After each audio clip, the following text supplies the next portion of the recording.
Hey there, it's Sydney here with a short story on grief. 7 years and just shy of 4 months since Zach passed. A few weeks ago, celebrated Zach's 28th birthday, his 8th in heaven. We had our 7th annual bow ties and butterflies black tie dinner gala held in his honor, supporting families with children on hospice. That's been a project that I've been engaged in ever since Zach passed. Hey there, Skya. Hey.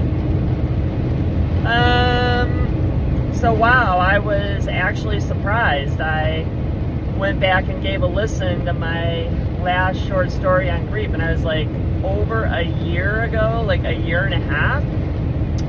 Time is definitely being an interesting experience. Lately, I feel like the weeks are flipping by in the time that a day would pass. They're just going so fast. Somehow life has managed to get super busy and full again. There was a space where it was so still and stagnant, where days would go by and I felt like I really didn't do anything. Though really when I look back on it, I was still doing a lot. But now, definitely more of a fullness in life as far as accomplishments, activities, my desire to be engaged and busy again, which was something that I really didn't think that I would ever have. Honestly, this last year or so since I did my last short story on grief, it has been challenging. So looking at before the grief world, now in the grief world. So even in the grief world, there's going to be better times and more challenging times, that roller coaster of life. It still rolls, it's still roller coasters. So been in a little bit of a dip. Both my parents passed in the last 2 years. I have to say, the grief journey regarding their passing, totally different experience than the experience around my child passing. And also, very sadly, in my experience, the pup of possibility passed in July. That was Zach's pup, and she was my soul puppy. She walked every step of my grief journey with me since Zach passed. All of my travels and my relocating and my processing my grief, that pup was with me pretty much every minute of that journey. And early on after Zach passed, I took her into a vet appointment, and the vet was just blown away that he had seen Zach with Kodiak for her new puppy visit, and then there I was and Zach had passed. And at that appointment, he said to me, "This is your soul puppy." And I didn't get it as much in that visit, but let me tell you, when I had to make the challenging choice to put Kodiak to sleep, when I had to look in her eyes as that medication was administered, the look in her eyes, it actually took me back to looking in Zach's eyes as he was passing, and it was so striking to me, the similarity in that look and experience. So, all that being said, heartbreaking, shattering, again with Zach's pup passing, yet at the same time, It felt as if a cord had been cut, and all of a sudden I felt so much lighter, and I was in that experience of lightness thinking almost that this is wrong. Why am I feeling this lightness? So it was definitely a duality and shattered heart, yet also freeing at the same time.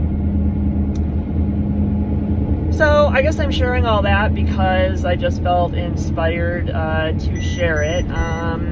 Wasn't really planning necessarily on another pup in my life. However, long story short, I got a phone call and 2 pups. Their owner passed away and they were headed for a shelter. So enter Skya and Mooch. You just saw Skya. Mooch is laying down back there, but they are fulfilling new roles in my life. Well, let's get to the grief part. Just in general, along my journey as I do my check-ins, yes, definitely way busier.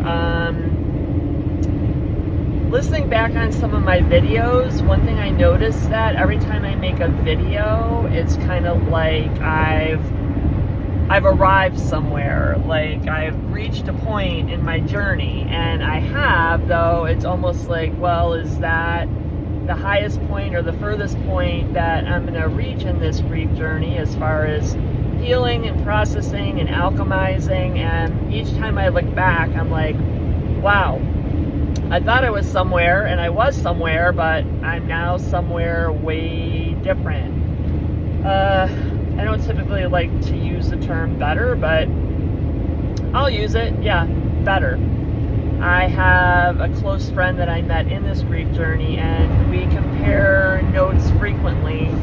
One very similar aspect of our journeys is one of acclimation and a kind of almost forgetting, or a little bit maybe of an anesthesia in this grief world, and that experience carries us, but then all of a sudden there's a little zinger or a grief goo bubble that breaks through, and then we're in this space of wanting to make it wrong, like it shouldn't be there, like we've arrived.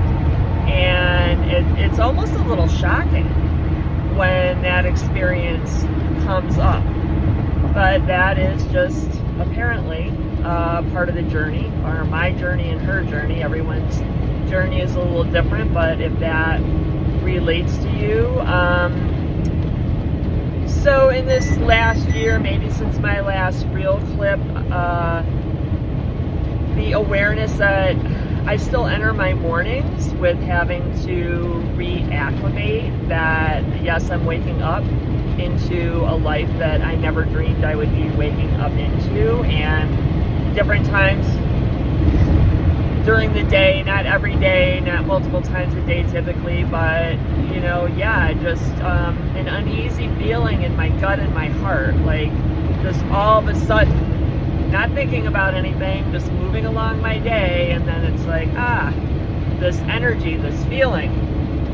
Grief goo bubbles still stuck in there.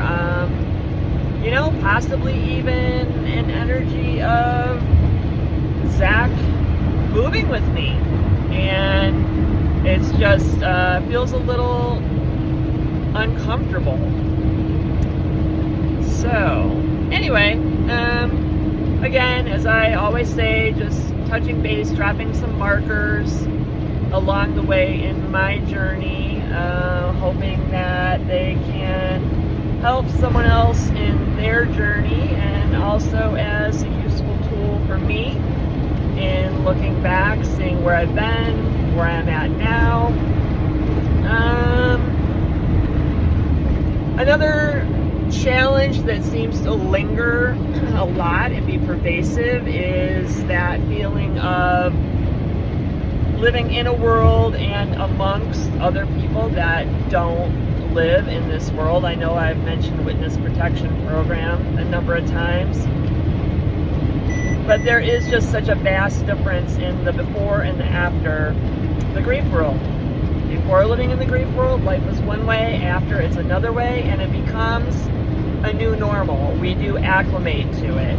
I think the acceptance of it is the key thing, but on a daily basis, continuing to rub up against situations where I'm thinking, if they only understood where I'm at, where I've been, what I've gone through, and what my belief is on so many things that just don't matter anymore. And so it's challenging to get into a space of it mattering on the same level that it might matter to someone else, things that I would think are more trivial. So relatedness continues to be a bit of a challenge on the journey, and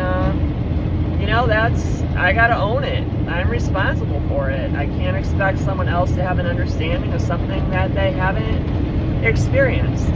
And if I want to have people in my life and relate and connect and have company and care about people and have people care about me, it is up to me to figure it out, not up to them. So, okay, this was quite a bit of a ramble for a short story on grief. Yeah, way more positive energy. I'm sure that probably comes through on the look of my face than just the energy of this video. But as always, so much love and healing and positive intention going from my healing heart to wherever your heart is in the degree of shatteredness on this journey, and continue to be, breathe, believe, keep on keeping on, keep on walking through your shadow, and until next time, much love.